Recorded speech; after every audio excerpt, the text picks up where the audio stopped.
Haven't done one of these in quite some time, so why not shake off the dust with a completely unscripted rant about a particular video I do not like. Salutations, A.S.K, the Servicebot here for another video of Servicebot, and it happens to be one that's particularly unique in the roster of videos I've done so far, since it happens to be on a cartoon reviewer, A.S.K, who is somebody I've been known about for quite some time. I never really directly interacted with their content, but I've seen some of the collaborations with L.S.Mark and various show, but I've known about him for quite some time, almost about 5 years now, and their content is pretty decent and respectable to some regards. Not my cup of tea, but I can understand his grind set. So why exactly am I making this video? Well, the newest video that targets primarily newish seems to entirely miss the marker and go off the deep end as to what the particular issues of that video even is. We have to do it point by point. So let's get surgical in this newest video and allow the introduction of the video in of itself to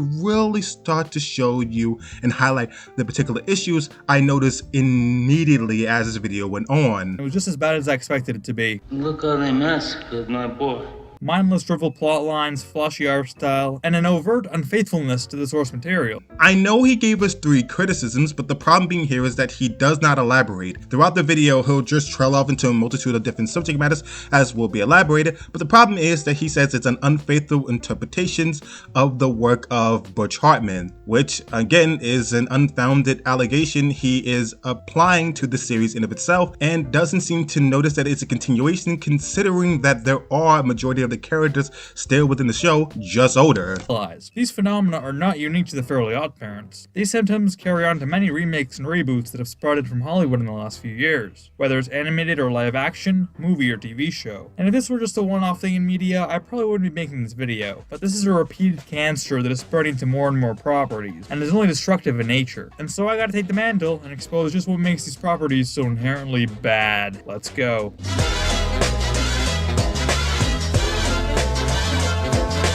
As you can see, people are bringing forth a lot of the reboots that have happened throughout the years. He doesn't seem to elaborate as to why any of these things are bad. It seems just to be echo chamber of the video, where he just brings up a bunch of examples, doesn't elaborate any further, and is just assuming that the audience is already in agreement with him, but then proceeds to elaborate on it as if it's some sort of new phenomenon. You wouldn't start off your video in such a manner if you didn't believe the audience was already in agreement with you about all the examples you just have cascading throughout your videos with a lack of elaboration. This is the fundamental crux and flaw with the video, amongst a myriad of other things that we'll be delving into again. Wait a minute, Doom is not a reboot, and The Matrix is also shown here, which is also not a reboot, but a continuation. I hope that idea of conflating reboots and continuations won't become a prevalent problem later down in the video. When I made another one, and when it's animated, that's where I draw the line. I'm old enough to remember back in Yale 2016 when everyone was trashing the new reboot at the time, Teen Titans Go. I'm going to get this straight up out of the way right now. Teen Titans Go did not deserve the amount of hate it got. Rather, it was a byproduct of people who loved the original series that came out on Cartoon Network that it got all this ire. It was something that did something entirely different than the original series, and I don't think people gave it its fair shake. It was often compared to the original series when it wasn't attempting to be the original series. That in of itself resulted in a lot of people looking at his goofy and funny art style as a blatant disrespect towards a series that is in fact not attempting to live as a spiritual successor to the vision of the initial series. Plus, for the majority, kids just love the series. I don't see necessarily anything wrong with that. Now, if you're going to criticize the series for what it's attempting to do and not simply for the purposes of comparing it to the older series, then fine. But that's not what a lot of these commentators did. More often than not, they continuously kept comparing it to Teen Titans, which is why the episode where they are extremely serious is made to mock those who are completely missing the mark as to what the series is aiming to be at the end of the day. Teen Titans Go. Then it was the Powerpuff Girls, Ben 10 reboot, Rise of TMNT, the list goes on. No one really respects reboots as an inherent. People were collectively trashing on Rise of the TMNT. I don't see that occurring actually. In fact, I remember somebody getting an exceptional amount of blowback for that that video, it was Mr. Enter doing his 28 Days of Nickelodeon, or Nicorama, or something to that effect. I'm not looking it up right now, and I'm probably going to have a visual in this video to show you what I'm talking about. But yeah, I don't think anybody had any particular issue with the rise of TMNT. In fact, it's actually a loved series, so I don't know if anyone had a equal or comparable ire to the Powerpuff Girls or Teen Titans Go. It just seems like it's just slapping that in there. In the manner that they're handled in our modern era. It's almost a safe opinion these days to say, ooh, Hollywood unoriginal, Hollywood. You remember how he starts off the video by claiming that this is a unique observation that he'll be making about the topic at hand? Yet almost all of his refuge happen to be things that collectively have drawn the ire of the public at large, because, well, they've been universally considered to be kind of contentious and controversial for particular audiences. Take a deeper look at it, you'll realize it's not just about the unoriginality. These Disney reboots do more than just rip off the original for monetary gain. No.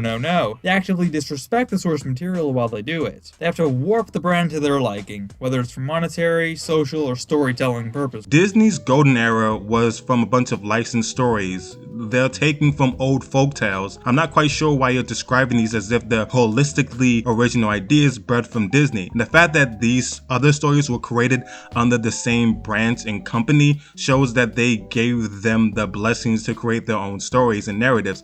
I don't know why you're continuously trying to portray it as some sort of direct disrespect to the initial interpretation made by Disney long ago. Because instead of just telling unfunny stories, modern reboots, especially in the animated realm, aim to purposely disrespect the original vision. Starting off with the fact that the original creators don't want this kind of stuff. Almost Butch Hartman wants Timmy to be raised and gender swapped, which is why he has absolutely no direct involvement in the creative department of the project. I find that unlikely. It's absolutely insulting to ruin a person's original vision of a character just because people want to see themselves on screen. These people are too uncreative to create their own original stories, so they need to ruin existing stuff to be able to call themselves inclusive and hip with the times. Citation that was either 1, the intention, or 2, that Butch Hartman is personally offended in any capacity. However, we've all heard of how Steven Hillenburg never really wanted a reboot of SpongeBob, but ever since his late passing, Nick has capitalized on 2 already, with both thankfully pulling in little to no ratings. I blame you for this.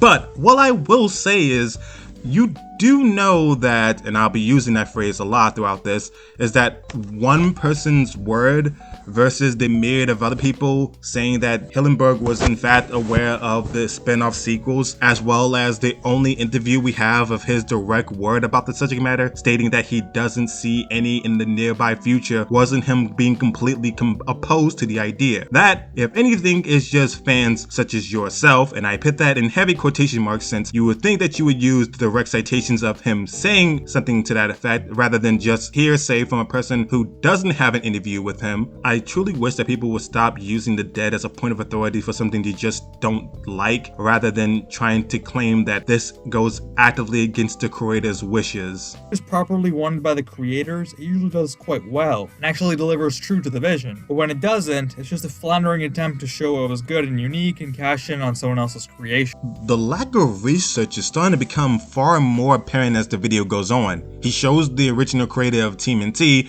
but doesn't show that he was okay or even enjoy the newest series. Seriously, do you have any remarks from the creator that he enjoyed the early 2000s versions of the Teenage Mutant Ninja Turtles? No? Nothing? You're just going to show 2 images on screen and say he would have totally loved it? Really? Nothing? No research at all? This feels more like confirmation bias, relying on the fact that people enjoy this series rather than speaking towards whether or not the creator had any direct thoughts about the particular series that was being created at the time. And this mentality becomes intensely more infuriating since he doesn't show anything that reaffirms what he already believes. Not a single citation is provided for shows like Ben 10, DC characters, or Teenage Mutant Ninja Turtles. He just says this. My source? I made it the fuck up, I guess. Let's give it bright, saturated animation to the point where kids get a corneal ulcer. Why not? Kids like colors. Every time this criticism comes up about bright, beautiful colors being used in cartoon shows, I feel as though this is an attempt by adults to convince people that what they're enjoying is actually truly mature, rather than being okay with something like this being fun. I feel like they're constantly trying to convince people that what they're enjoying can be enjoyed by adults, and not to say that there's anything wrong with that, but my problem is that prioritizing maturity over the entertainment and the goal of this show at the end of the day. The thing I'm saying only relates to reboots post-2010, because prior to that, most reiterations weren't like this. Most were better than the originals, and actually kept gritty tones with cool brooding art styles. Here, we see them go over and long-winded conversations and use two examples of Batman Beyond and Ben 10 Ultimate Alien. Notice those suffixes at the end. They're added on there for one particular reason. These two series you use as examples as reboots are shows that were continuations. Literally, Batman the Animated Series and the original Ben 10 TV show. I'm not quite sure why you would say this and not know the bare minimum, especially considering that you are literally a channel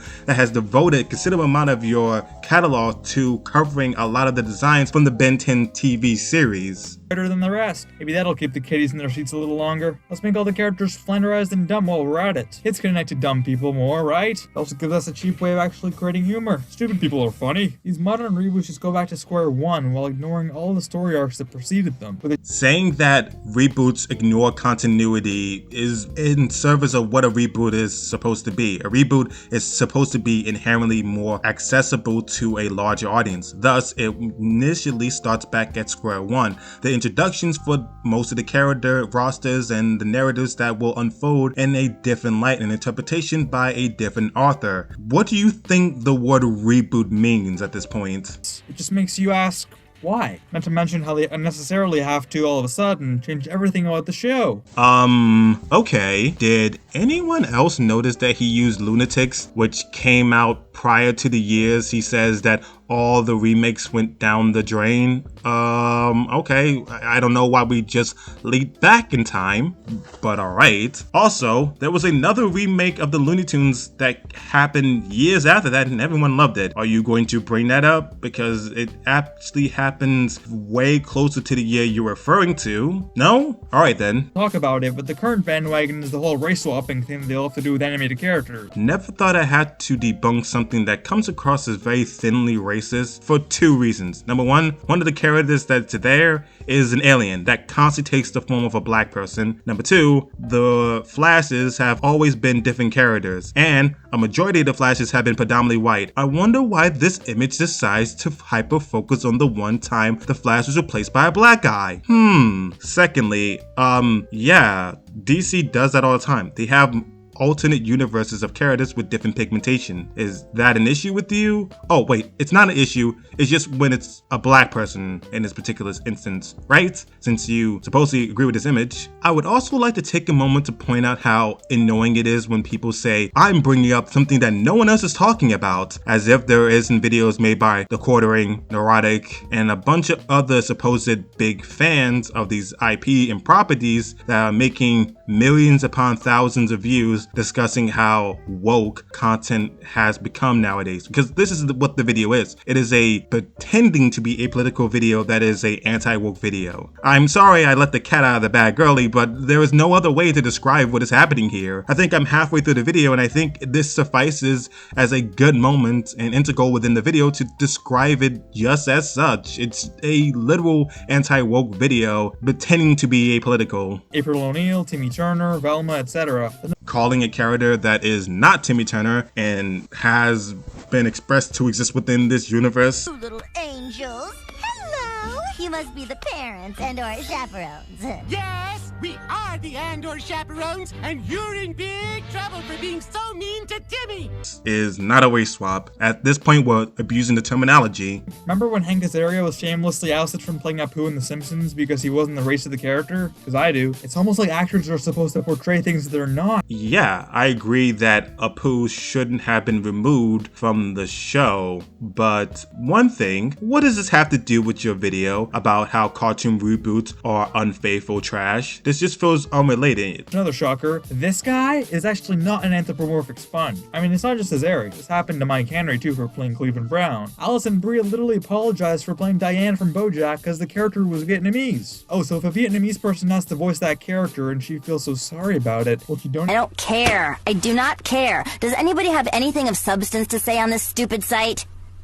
irrelevant, skipping. I never saw Blade as a black character, or Cyborg, or Gerald, or Static Shock. A lot of my favorite characters are people of various ethnicities and racial tones. I don't know. In a series of vampires, the only vampire that's resistant to the sun happens to be a Meladin brother. I don't know. There seems to be some sort of racial commentary in there that you're actively ignoring. Or maybe Cyborg in the episode where he just talks about people discriminating against him because he's different. Simply because of how you look? Of course I do. I'm part robot. The obvious allegory here, the one that possibly could have been said in this moment of time, is the clear racial undertones behind I'm part robot, or Static, because his name's not Static Shock, and the episodes where he discusses how he loves to see himself in the hero that exists within Africa. Talking about Verge. In Africa, I'm not a black kid. I'm just a kid. I mean, is this what it feels like for you all the time? Yeah, I don't believe you when you say you don't see race. Heavily taking the time to talk about race and centering all of your issues around race swapping, despite the fact that that wouldn't interfere with the execution at the end of the day, means that hyper-focusing on it in the way you are demonstrates that race is something you're highly concerned with, because why mention it to this extent if it didn't matter to begin with? Or Temporal, and you'll see that. Even those shows are unfaithful to the source material. It's not just about the race swapping issue. Being unfaithful has different forms, and the reason I focus on that issue is because it's the most prevalent at this point in time. Interesting that you're saying that they're being unfaithful to the source material while completely ignoring how many times in the main SpongeBob show they've completely retconned certain story beats. 10 years ago, the discussion was about a completely different form of unfaithfulness. Still, some shows suffer from that. I mentioned SpongeBob, there are plenty of other examples. I just despise seeing a person's work be disrespected when they likely sacrificed like hell to turn into a reality. Let Hillenburg rest, please. Actors' audition and skill level determine who gets the role, and that would be fair, but it's totally different with an animated character made of pixels. Although even that's under question these days when the new Snow White or Ariel can't even sing, but are preferred over tons of other actors. I don't know, am I crazy? Yes! The new Ariel can't sing? I'm sorry. Did we watch the same movie? You know, I don't like to accuse people of just lying or being musically uninclined, but preferably I can understand you not liking the songs made in the movie, but to say that she's incapable of singing just sounds like someone who's never heard someone sing ever. Yes. I'm living in the Emperor's New Clothes. People just disagree with this because it's the right thing to say or whatever, but most people would probably agree with these common sense points deep down. I hope what I said earlier is really starting to sink in, considering he's trying to use the whole phrase of everyone agrees with me, they're just afraid to say it. It almost sounds like someone I've seen recently on The Boys. People love what I have to say. They believe in it. They just don't like the word Nazi. I'm going to stop here. I think I've expressed ad nauseum what the issues with this video particularly is, and I don't look forward to any more content from this particular content creator. Not that I was really watching, but hopefully you've enjoyed this video. I'm Servicebot, and until next time, peace.